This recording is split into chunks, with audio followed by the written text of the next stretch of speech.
Guys, तो कैसे हैं आप सब। आज हम एक ऐसी कहानी के बारे में जानेंगे जो आपको डर का एहसास करा देगा। और अगर आपको हॉरर स्टोरी पसंद है तो आपको बहुत मजा आने वाला है, तो वीडियो को लास्ट तक जरूर देखना।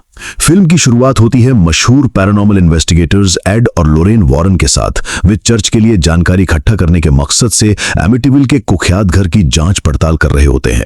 जांच के दौरान जब लोरेन उस घर की शैतानी आत्मा से संपर्क करने की कोशिश करती है, तभी एक बच्चे की आत्मा उसे घर के बेसमेंट में ले जाती है। वहीं पर लोरेन को पहली बार इस शीशे में एक भयानक शैतानी नन दिखाई देती है। ये नजारा उसे शुरू में बहुत डरा देता है। इसके ठीक बाद उसे अपने पति एड की मौत का एक खौफनाक मंजर भी दिखता है, जिसे देखकर लोरेन पूरी तरह से दहशत में आ जाती है। इसके बाद कहानी का रुख लंदन में रहने वाले 4 भाई बहनों पर आता है, जिनमें से जेनेट कहानी का मुख्य किरदार है। ये बच्चे स्कूल से अपने घर लौट रहे होते हैं। उनकी माँ का नाम पैगी है, जो अकेले ही अपने 4 बच्चों की परवरिश कर रही थी, क्योंकि उनके पति ने कुछ आपसी विवाद के चलते उन्हें छोड़ दिया था। परिवार की पूरी जिम्मेदारी पैगी पर थी और वो काफी तनाव में थी, क्योंकि उनके पति ने पिछले 3 महीनों से बच्चों के खर्चे के लिए पैसे भी नहीं भेजे थे। इन सब परेशानियों के बावजूद वो अपने बच्चों का पूरा ख्याल रखती थीं और उनका अच्छे से पालन पोषण करती थीं। एक रात जेनेट अपनी बड़ी बहन मैग्रेट के साथ एक स्पिरिट बोर्ड से खेल रही होती है। वे दोनों उस बोर्ड के जरिए एक आत्मा से सवाल पूछती हैं, लेकिन उन्हें कोई जवाब नहीं मिलता। जेनेट ये भी पूछती है कि क्या उसके पापा वापस आएंगे। रात के 1:04 पर जब घर के सभी लोग गहरी नींद में सो रहे होते हैं, तब अचानक जेनेट की आंख खुल जाती है। वो खुद को नीचे वाले फ्लोर के लिविंग रूम में पाती है। उसे कुछ समझ नहीं आता कि आखिर वो अपने कमरे से यहाँ कैसे आ गई। तभी कोई मैग्रेट के कमरे का दरवाजा जोर जोर से खटखटाता है, जो अपने कमरे में सो रही थी। जब मैग्रेट दरवाजा खोलकर देखती है तो बाहर कोई नहीं होता। ठीक उसी समय जेनेट भी वहां पहुंच जाती है। मैग्रेट को लगता है कि दरवाजा जेनेट ने ही खटखटाया होगा। वो इस बात को सामान्य समझकर वापस जाकर सो जाती है। इसके बाद कहानी अमेरिका पहुंचती है, जहां एड और लोरेन एक टीवी शो में एक डॉक्टर के साथ बहस कर रहे होते हैं। वो डॉक्टर एड और लोरेन को ढोंगी बताते हुए उन पर झूठे होने का आरोप लगाता है। ये सुनकर एड वॉरेन को बहुत गुस्सा आ जाता है और इसी गहमा गहमी में शो खत्म हो जाता है। फिर जेनेट और उसके भाई को एक अजीब से क्रिकेट टॉय के साथ खेलते हुए दिखाया जाता है। उसका भाई, जो अभी ठीक से बोल नहीं पाता है, उस खिलौने से बात करने की कोशिश करता है। रात में जब सब सो रहे होते हैं तो उसका भाई बिली पानी पीने के लिए नीचे किचन में जाता है। पानी पीते हुए उसकी नजर घर के बाहर लगे 2 झूलों पर पड़ती है। उनमें से एक झूला अपने आप ऐसे हिल रहा था मानो उस पर कोई बैठा हो। जेनेट अपने कमरे के एक अंधेरे कोने की तरफ मुंह करके किसी से बातें कर रही होती है। उसकी आवाज से मैग्रेट की नींद खुल जाती है। वो उस कोने की तरफ देखकर बोल रही होती है, तुम्हें हमारा घर छोड़ना होगा। कौन हो तुम? और बिली को भी अकेला छोड़ दो। और अचानक उसकी आवाज बदल जाती है और वो खुद एक भारी और डरावनी आवाज में बोलने लगती है, तुम सब मर जाओगे और बिली भी। मैग्रेट जेनेट के पास जाकर उसे शांत करती है और सुला देती है। फिर वो भी अपने बिस्तर पर आकर सो जाती है। तभी जेनेट चिल्लाते हुए मैग्रेट के बिस्तर के पास आती है, बिली से दूर रहो और हमें अकेला छोड़ दो। मैग्रेट जेनेट से चिढ़ जाती है। अचानक उसी कोने से एक बूढ़े आदमी की आवाज सुनाई देती है, जो कहता है, मेरा घर अकेला छोड़ दो और दफा हो जाओ यहां से। ये सुनकर मैग्रेट बुरी तरह से डर जाती है और जब वो लाइट जलाकर देखती है तो वहां कोई नहीं होता। उधर बिली जब पानी पीकर ऊपर जा रहा होता है तो उसकी नजर लिविंग रूम में रखी आर्मचेयर पे पड़ती है, जिस पर कोई बैठा हुआ था। तभी बिली के पैर से एक खिलौना टकरा जाता है। वो उसे अपने पैर से ही धकेलकर पास में लगे एक बच्चों। जेनेट को तेज बुखार होता है। इस पर उसकी माँ उससे कहती है कि तुम्हारी तबीयत ठीक नहीं है, इसलिए तुम कल स्कूल नहीं जाओगी। अगले दिन जेनेट घर पर अकेली होती है। टीवी देखते समय अचानक टीवी के चैनल अपने आप बदलने लगते हैं। जेनेट अपनी पसंद का एक चैनल लगाकर रिमोट को साइड में रख देती है, लेकिन चैनल फिर से अपने आप बदलने लगते हैं। और जब जेनेट ढूंढती है तो उसे रिमोट भी नहीं मिलता। तभी जेनेट की माँ का फोन आता है। अपनी माँ से बात करते हुए वो देखती है कि रिमोट अपने आप आराम कुर्सी पर रखा हुआ है। ये देखकर वो सहम जाती है। वो तुरंत रिमोट उठाकर टीवी देखने लगती है। अब टीवी के सिग्नल चले जाते हैं। टीवी के सिग्नल ठीक करते समय जेनेट की नजर आराम कुर्सी पर बैठे एक बूढ़े आदमी पर पड़ती है, जिसके हाथ में रिमोट होता है। जैसे ही जेनेट पीछे मुड़कर देखती है, वहां कोई नहीं होता और अचानक रिमोट नीचे गिर जाता है। जेनेट घबरा जाती है। तभी वो बूढ़ा आदमी उसके कान में चिल्लाकर कहता है, ये मेरा घर है, इसे छोड़कर चली जाओ। और जेनेट बुरी तरह डर जाती है। इसके बाद सीन एड और लोरेन पर आता है। एड एक पेंटिंग बना रहे होते हैं। उसे देखकर लोरेन समझ जाती है कि ये वही शैतानी नन है। एड लोरेन को अपने पिछली रात के बुरे सपने के बारे में बताता है और कहता है कि तब से ही ये शैतानी नन उसके दिमाग में घूम रही है, इसीलिए उसने उसकी पेंटिंग बनाई है। ये सुनकर लोरेन परेशान हो जाती है और कहती है कि वे कुछ समय के लिए अब कोई भी ऐसा केस हाथ में नहीं लेंगे। रात में सोने से पहले जेनेट खुद को बिस्तर से बांध लेती है ताकि वो नींद में चलकर कहीं और ना जा सके। आधी रात को कोई जेनेट को बिस्तर से खींचकर उसे जगा देता है। उसके दरवाजे पर दस्तक होती है। बाहर जाकर वो देखती है कि आराम कुर्सी अपने आप हिल रही है। डरी हुई जेनेट अपने कमरे में आकर दरवाजा बंद कर लेती है और सोने की कोशिश करती है, लेकिन दरवाजा अपने आप खुल जाता है। जेनेट घबरा जाती है और उसे किसी के चलने की आहट सुनाई देती है, जैसे कोई उसकी तरफ बढ़ रहा हो और कोई पास आकर उसके कंधे पर काट लेता है, जिससे उसकी जोर की चीख निकल जाती है और मैग्रेट जाग जाती है। उसी समय उनके बिस्तर जोर जोर से हिलने लगते हैं। दोनों लड़कियां भागकर अपनी मां के पास जाती हैं। जब पैगी कमरे में देखने आती है तो उसे वही स्पिरिट बोर्ड मिलता है। ये देखकर वो दोनों को डांटती है। इसी बीच एक अलमारी अपने आप खिसककर दरवाजे के सामने आ जाती है और रास्ता रोक देती है। अब सब बुरी तरह डर जाते हैं। वे अपना घर छोड़कर पड़ोसियों के यहाँ चले जाते हैं। पैगी पड़ोसियों को अपने साथ हुई सारी घटनाएं बताती है। वे तुरंत पुलिस को बुलाते हैं। जांच करते समय पुलिस को भी दीवारों के अंदर से किसी की आवाज सुनाई देती है और एक कुर्सी अपने आप खिसकती हुई दिखाई देती है। पुलिस पैगी को चर्च से मदद लेने की सलाह देती है क्योंकि ये केस उनके दायरे से बाहर है। इसके बाद लोरेन अपनी बेटी के साथ दिखाई देती है और उसे फिर से वही शैतानी नन का ख्याल आता है जो उसे डराती है। जब लोरेन उससे पूछती है कि वो कौन है तो वो ख्यालों में अपनी बाइबल के पन्नों को पेन से फाड़ने लगती है। लोरेन फिर पूछती है तुम क्या चाहती हो, और वो नन उसे फिर से वही एड की मौत का भयानक मंजर दिखाती है। उस ख्याल से बाहर आकर लोरेन घबरा जाती है। उसकी बेटी उसे होश में लाती है। एक टीवी क्रू का सदस्य जेनेट और मैग्रेट के इंटरव्यू के लिए पैगी से बात करता है। इंटरव्यू के दौरान जब इंटरव्यू लेने वाला कहता है कि अगर वो शैतान यहाँ है तो हमसे संपर्क करे, तभी जेनेट की आवाज एक बूढ़े आदमी जैसी हो जाती है।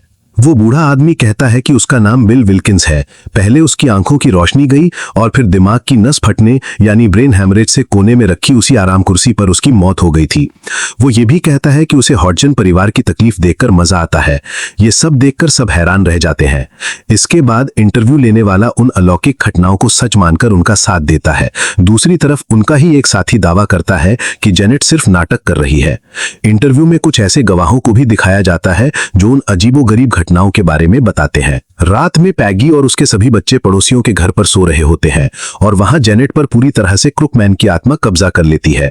वो पड़ोसियों के बच्चों को मारना चाहती है और जेनेट पूरी तरह से उस क्रुकमैन के वश में होती है। तभी जेनेट बेहोश होकर नीचे गिर जाती है। यहाँ एक और बात सामने आती है कि घर में उस बूढ़े आदमी के साथ साथ क्रुकमैन की आत्मा भी है। उधर एड और लोरेन के सामने एक फादर वो टेप चलाते हैं जिसमें जेनेट की आवाज रिकॉर्ड की गई थी। जब वे दोनों उस आवाज को सुनते हैं तो उन्हें भी यकीन हो जाता है कि ये एक बूढ़े आदमी की आवाज है। इस पर फादर बताते हैं कि ये आवाज सिर्फ 11 साल की एक बच्ची की है और फादर कहते हैं मैं चाहता हूं कि आप इंग्लैंड जाकर इस परिवार की समस्या को सुलझाएं। लोरेन इन मामलों से दूर रहना चाहती थी, इसलिए वो एड को भी मना कर देती है। लोरेन एड को बताती है कि उसकी बनाई हुई पेंटिंग वाला डीमन राक्षस असल में हकीकत है और असल में वो भी उसका सामना कर चुकी है। वो एड को उन जगहों के बारे में भी बताती है जहां उसने उस डेमोनिक नन को देखा था और एड की मौत का सपना भी उसी ने दिखाया था। तब एड उसे समझाते हुए कहता है कि एक परिवार को हमारी मदद की जरूरत है, इसलिए उन्हें उनकी मदद करनी चाहिए। आखिर में लोरेन इस बात पर मान जाती है। फिर एड और लोरेन वॉरेन इंग्लैंड पहुंचते हैं। उनके घर जाकर पैगी उन्हें जेनेट के कमरे की तरफ ले जाती है। वहां दीवार पर बहुत सारे क्रूसिफिक्स क्रॉस चिपके हुए थे। पैगी एड को बताती है कि उन्होंने डेमन की ताकत को कमजोर करने के लिए उन्हें लगाया है। इन सब चीजों के बावजूद आवाजें आती रहती हैं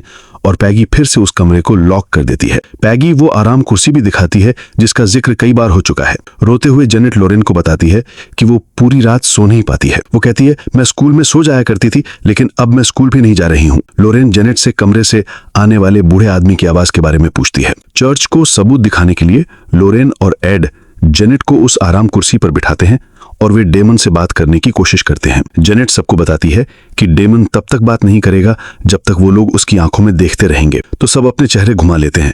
फिर एड उस आत्मा से एक सवाल पूछता है और वो जवाब देती है। वो आत्मा जवाब देती है कि वो अपने परिवार से मिलने आई है। एड उसे क्रॉस दिखाता है जिससे वो डर जाती है। वो चिल्लाने लगती है मुझे जाने दो, मुझे बचाओ, और पहले झटके में जेनेट के मुंह से पानी निकलता है और वो होश में आ जाती है। लोरेन कहती है कि उसे अभी तक किसी अलौकिक शक्ति का एहसास नहीं हुआ है। रात में जागने पर जेनेट खुद को नीचे वाले कमरे की छत से उल्टा लटका हुआ पाती है और बूढ़े आदमी वाला डेमन कोने में रखी आराम कुर्सी पर बैठा होता है और वो डेमन जेनेट को ऊपर खींचता है और वो अपने कमरे में पहुंच जाती है और कमरे में लगे सारे क्रूसिफिक्स उल्टे घूम जाते हैं और फिर बूढ़े आदमी वाला डेमन जेनेट पर हमला करके उसे डराता है। जेनेट की चीख सुनकर पैगी की भी नींद खुल जाती है और वो उस डेमन को आसानी से देख सकती थी। इसी बीच एड और लोरेन भी वहां पहुंच जाते हैं। एड और लोरेन दरवाजा खोलकर कमरे में जाते हैं और उसकी जान बचाते हैं। बूढ़े आदमी वाले डेमन ने उन्हें नहीं देखा था, लेकिन लोरेन एक हिलते हुए क्रूसिफिक्स को देख लेती है। एड और लोरेन को इस परिवार पर भरोसा हो जाता है, लेकिन उन्होंने अभी भी उस डेमन को नहीं देखा है, जिसके लिए वे पूरे घर में कैमरे और दूसरे कैमरा उपकरण लगा देते हैं ताकि वे सारी अलौकिक घटनाओं को उनमें रिकॉर्ड कर सकें। पैगी की मदद करते हुए एड उनकी वॉशिंग मशीन ठीक करने के लिए बेसमेंट में जाता है और एड पानी का पाइप ठीक करने लगता है। तभी पैगी एक हिलती हुई परछाई को एड की तरफ बढ़ते हुए देखती है और वो एड को इस बारे में बताती है, लेकिन पीछे मुड़ने पर उसे कोई नहीं मिलता। तुरंत बूढ़े आदमी वाला डेमन पैगी पर हमला करके उसका हाथ काट लेता है। दूसरी तरफ जेनेट किचन में एक दूसरे डेमन को देखती है और बिली लड़ने के इरादे से जेनेट उसे इस पर सख्ती से चेतावनी देती है और जेनेट भी वहां पहुंच जाती है, लेकिन वो बुरी तरह से उसके वश में आ जाती है और फिर बच्चों की चीखें सुनकर सब वहां पहुंच जाते हैं और अचानक वो रहस्यमयी शक्ति घर के सामान को इधर उधर फेंकना शुरू कर देती है और किचन का दरवाजा अपने आप बंद हो जाता है। किचन का दरवाजा तोड़कर एड जेनेट को ढूंढता है।